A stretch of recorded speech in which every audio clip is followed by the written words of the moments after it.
هذا موضوعنا waxa uu ku saabsan yahay 10kii taleefan ee loogu iibsiga badnaa sanadkan 2019 laga yaabaa taleefanka hadda adiga daawanayso inuu kamid yahay taleefanadaas ku soo dhawaada warbixinta oo dhameystiran.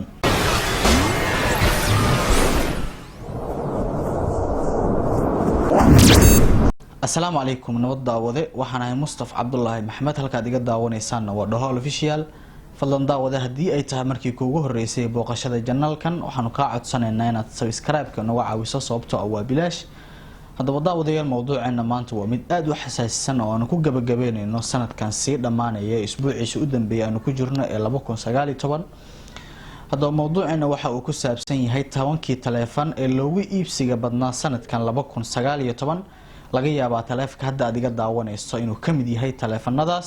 hadaba xog ururin ay sameysay shirkadda suuq gelinta ee qalabka casriga ee adduunka ee Counterpoint loo yaqaano ayaa waxa ay soo saartay 10kii taleefan ee loogu isticmaalka badnaa ama loogu iibsiga badnaa sanadkan dhamaanaya ee 2019.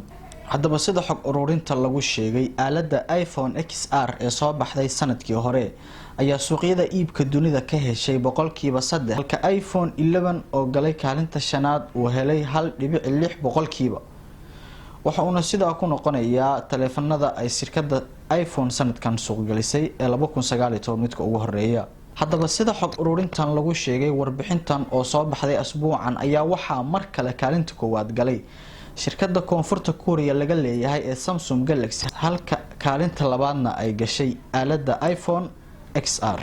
hadaba 10kii taleefan ee loogu iibsiga badnaa sanadkan ayaa waxay kala noqonayaan sida tan: Samsung Galaxy A10, iPhone XR, Samsung Galaxy A50, Oppo A9, iPhone 11, Oppo A5s, Samsung Galaxy A20, Oppo A5, Redmi A7 waxaana ugu dambeeya Huawei P30 oo lagu farsameeyay dalka Shiinaha.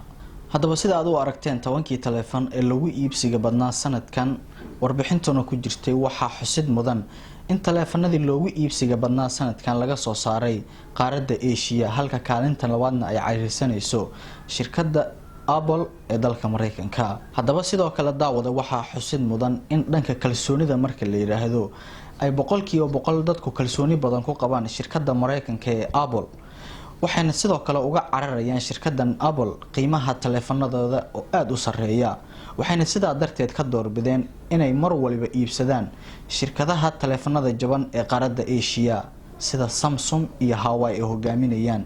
waa tahay daawada intaas ayay inoogu egyahay mowduuceena gaabnaa ee aan ku sagootineynay sanadkan 2019. sidoo kale daawadayaal waxaad si gaar ah fariimihiina igu soo diri kartaan barteeda Instagram-ka ee Dhahool Official ku qoran tahay. fadlan hadii ay tahay markii kuugu horeysay booqashada channelkan waxaan ka codsanaynaa inaad subscribe-ka nagu caawiso sababtoo ah waa bilaash. waxaanu idinka raali gelinaynaa in mowduucan uu ahaa mowduuc gaaban oo aanu ugu talagalnay in aan u soo bandhigno dadka taleefanadii loogu isticmaalka badnaa ama loogu iibsiga badnaa sanadkan si dhamaanaya ee 2019. mahadsanidin.